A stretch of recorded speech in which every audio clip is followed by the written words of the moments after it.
up? It's Matt, Taco Potato Mustang. I'm back in the Taco Potato Mustang garage with the Mustangs, and I have the Elantra N today. I'm actually a little bit annoyed with something. Let me show you. So I just noticed this on the passenger side rear door. I don't know if you can see it, but this like trim on the window popped out. I'll show you on the other side. It's supposed to look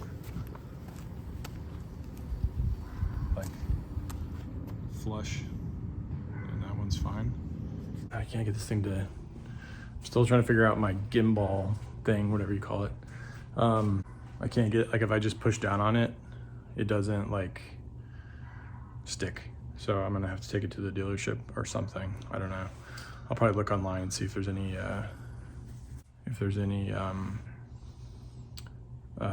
easy solutions, or if it's a common issue with these cars.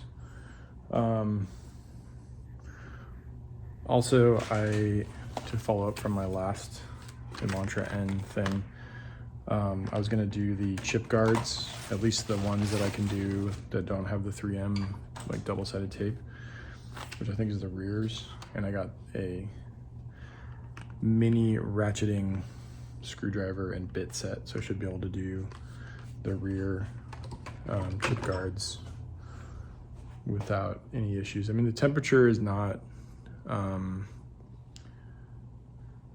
bad, but I think it might still be a little too cool to do the 3M tape. I don't know.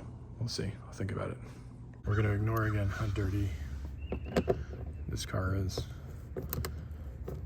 You can see this is a lot easier than trying to get a stubby screwdriver that's like 3 times as long as this into this space to try and take out this screw.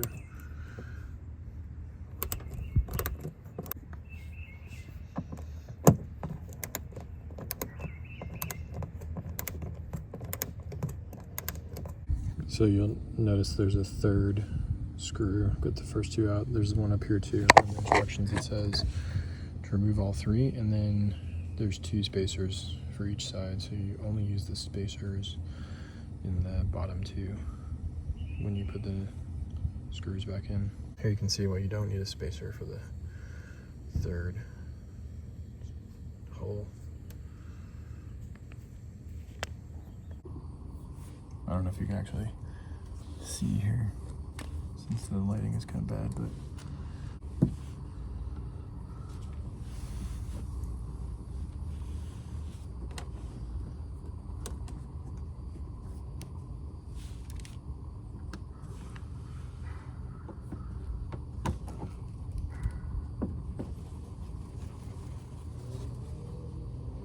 just saw 2 humongous crows fly overhead.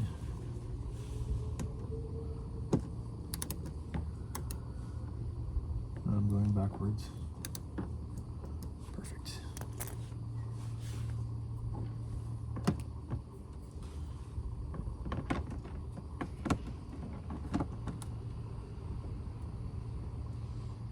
Okay, and it says, hang on. Specifically, it says to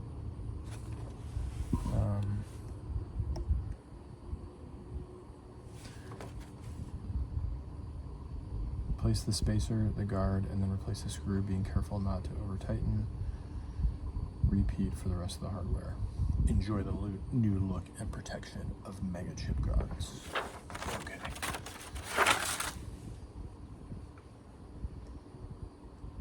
Still figuring out this tripod thing. Oops, wrong direction.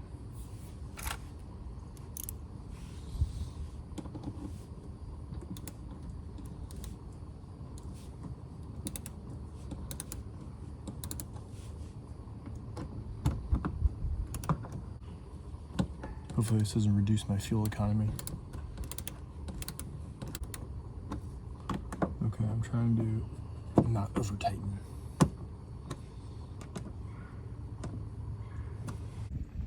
Okay, there I have the rear passenger side on. Okay, so the driver's side was pretty much just the exact same thing on the rear. That was pretty quick, pretty easy. And once again, I'm reminded, not below 60 degrees Fahrenheit for the adhesive to create a permanent bond. It is currently 48 degrees Fahrenheit where I am, so I guess I'm just going to wait until it's warmer to do the front chip guards. I'm driving the Fox Body Mustang.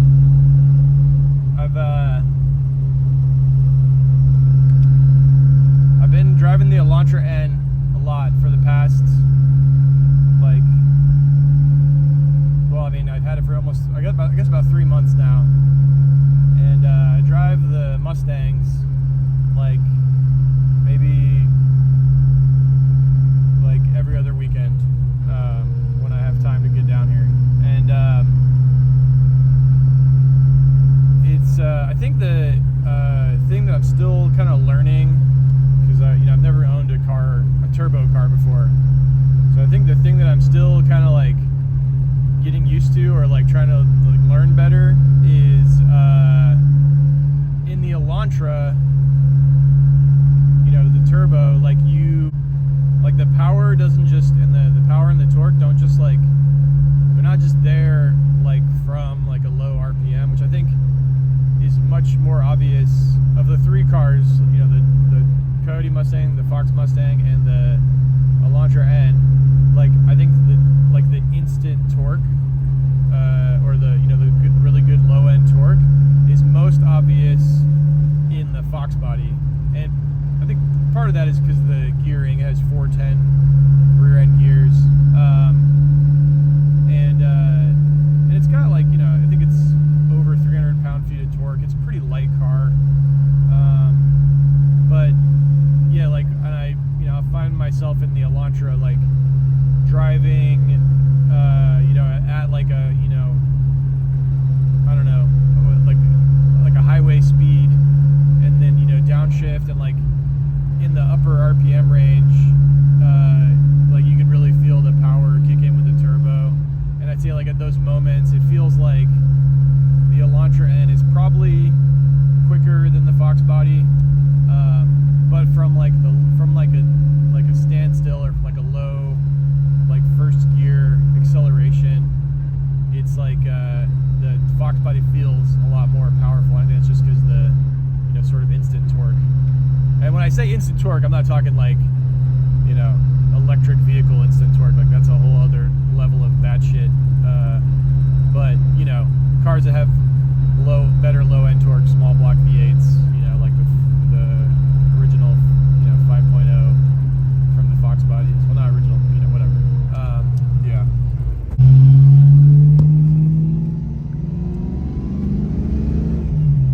Yeah, buddy. It's also like the red line on the Fox Body is like, assuming that it's the same as what it was from the factory, it's like 6,000 RPMs. And then on the Elantra, I think it's like close to 7,000. I don't know. As I'm driving, not using my new gimbal tripod thing, it occurs to me that would make more sense for driving this car because of the constant like motion and rattling and all that stuff. That was an enjoyable driving experience. I wish I could do it more often. Being an adult and having responsibilities sucks.